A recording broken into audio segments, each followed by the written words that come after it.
What's up, world? One another dream I want to bring up to you. And I had a couple dreams, but I'm only going to touch on actually two of them. Uh, the first one was the night of the 3rd, April 3rd, going into the 4th. And prior to this dream, I'm sure a lot of you have seen a lot of videos of people dreaming of like a wedding feast or a bride ready for a wedding or a groom or whatever the case may be, and that's pretty cut and dry as to what that means for the most part. Usually when someone's talking about that, it's kind of obvious what the Lord's showing them. Getting ready for the wedding feast. The church being the bride and him being the groom, so on. So it doesn't take a lot of explaining there, and uh, I haven't had a dream like that up until the one I'm about to tell you about. I never had the wedding dream, and the other day after I saw another one, I was kind of like, man, I wish I'd get a vision like that, just because again, that's kind of straightforward. That's just a good signifying dream that he's coming, that the wedding feast is on the way, and that the bride is prepared, us, the church. And it's got to be. I would see that being a very positive dream to have. So after I saw the last one, I just kind of had that thought in my mind. Didn't think anything of it. Didn't even pray about it. Didn't say, God, send me a dream like that. Nothing like that. Just kind of had the thought that it'd be kind of cool to get a dream like that. And also it was kind of rare that I hadn't, because with so many people getting the same dream, I don't know. In my uh, in the past, certain people who I keep in contact with pretty regularly as far as spiritual things go, it seems like God gives us similar revelations at the same time. I may be coming across something totally new to me, something that God's working that He's never worked before in my life, and then I'll contact like my buddy in Ohio or somebody else, another close friend of mine who I meet with regularly here, and it's like, oh wow, he's getting the same revelation. It's like he just hit us at the same time, giving us, leading us in different directions, coming to the same point, and that's just usually how God operates, at least in my experience. And obviously, I think certain groups of people, he sends them down the same road because he has a similar use for them, and everybody in different parts of the body, so everybody's getting their own messages and stuff. But just when I've realized there are similarities between a lot of the messages he sends out globally. Sometimes I get online and seeing people talking about the same stuff that I'm talking or going through and experiencing and seeing, and it's like, wow, no one's ever talked about this before, and I didn't experience it until just now. So anyway, I just think he kind of works. It's almost like when he unleashes the spirit.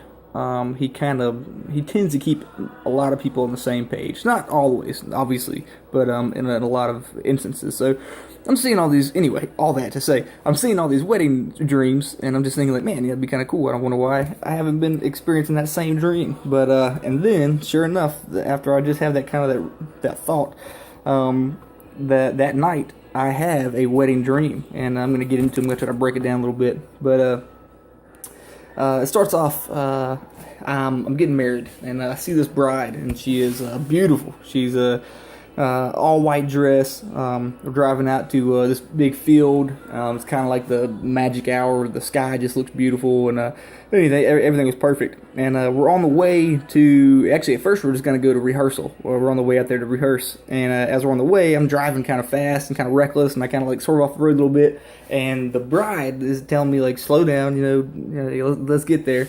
And just to take a pause, I kind of took that as possibly meaning, obviously the feast is at hand. I mean, we're in those days, and it won't be long. But don't get too ahead of yourself. Don't wreck before you get there, kind of thing. So kind of slow your roll, take everything as you should. There's another video I watched. This lady was saying, don't go clear out your bank account and all this quite yet. And I think it was kind of a similar message. Don't get too ahead of yourself. It's coming, but still practice that patient endurance I've been teaching you. So because you don't want to get ahead of yourself and mess something up and wreck on the way to the wedding feast. So anyway, I'm on the way to the wedding feast, and we get there, and I notice my family isn't there, and I don't know.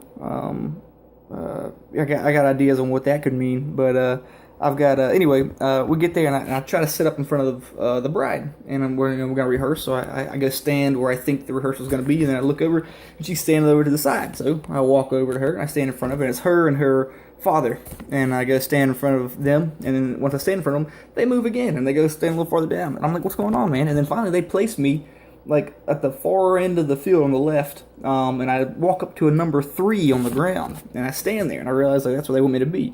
And then as I woke up, I'm kind of thinking like I wasn't meant to be the groom. You know what I mean? Christ is the groom. Here I am, thought I was going to the wedding feast. I'm going to be the groom, but I get there and it's like I'm part of the wedding feast. We're waiting on the groom, the real groom, Christ, and that's why they kept like, no, man, you're not. You know, you're not the groom. That's why they keep sliding over. The bride keeps sliding over because I'm not where I'm supposed to be. So I had to get in line. I had to be where I needed to be, and so I thought that was pretty cool. You know, we're actually waiting on the actual groom, Christ.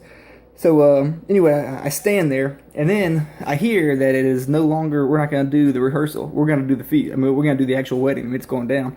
And again, I'm kind of worried because some of the people I wanted to be there aren't there. And, you know, I didn't have a chance to really get out and reach them and, you know, call them on the phone or anything because it's happening right now. It's kind of like, man, you know, I hate my family and friends aren't going to be here, but the wedding's happening. So I guess whoever's here is here. And so we started doing it. And, you know, that can mean very obviously that you know, when the feast happens, there's going to be a lot of loved ones who aren't going to make it.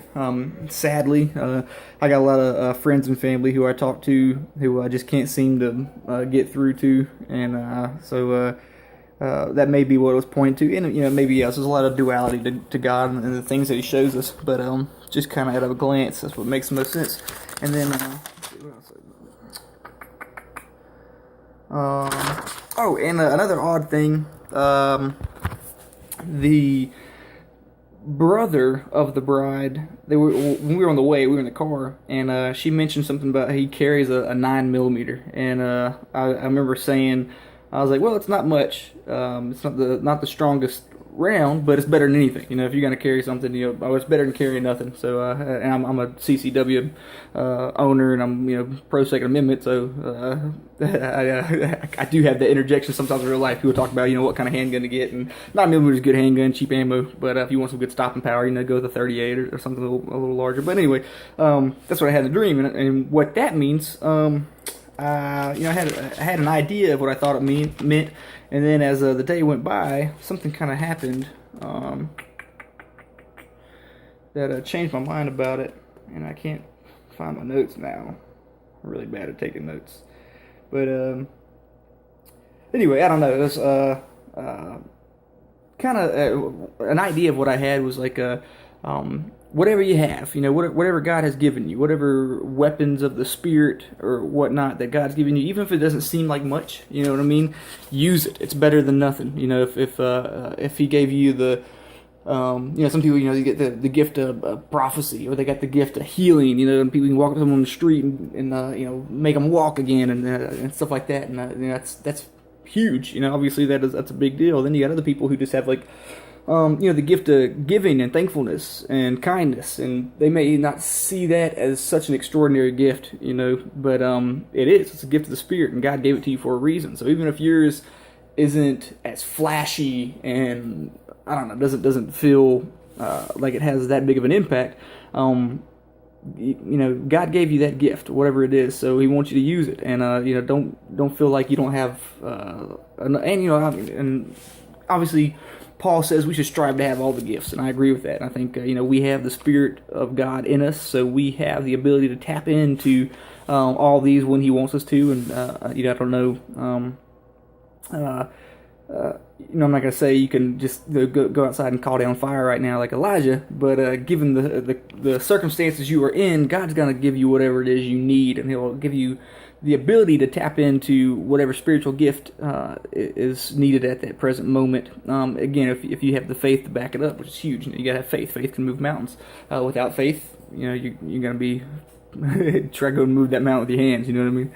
But anyway, so that was the first dream, and that was just awesome. You know, and I was right. You know, I thought getting the wedding dream would be kind of cool. I woke up and I was like, awesome. That's really cool. It's just nice to have, another confirmation. And I get so many confirmations about, I'm sure everybody does, we're in the times, and it's like, every other day, if I could just get, confirmation once a day about it, even though I already know, it's good to hear, it makes you feel better. Because sometimes, everybody's waiting. I know we're waiting. I want to go see Christ. I know y'all want to.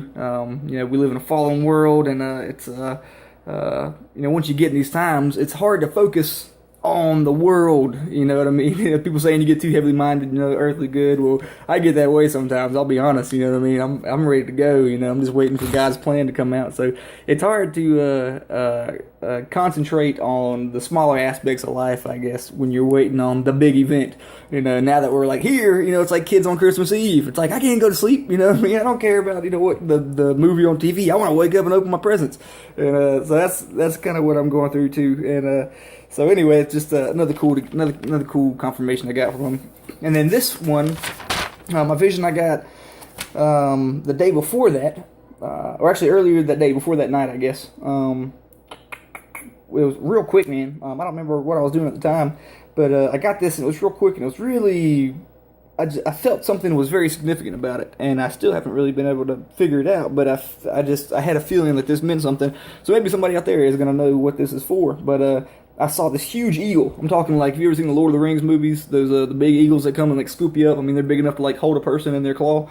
Big eagle like that, and it came and it was flying over this big, vast water, and it came up and it scooped a guy out of the water. A human being, it was a male figure, scooped him up in the claw, and continued to fly, and it was over. And that was all I saw. But I don't know if it was like the water was the abyss, an ocean, a tsunami, whatever. But I just, like I said, saw a big eagle come down, swooped a guy out of the water. And eagles, hawks, that's always a kind of an unspoken thing with me and the Lord. It's had a lot of history with that. I got one of my life verses was Isaiah 40, 30, 31. Lift you up on wings like eagles. So that's always been kind of something God uses to tell me something. Some people, he uses numerology and all that. God uses eagles for me, and I can go into a lot of detail about that, but it'll be a different video.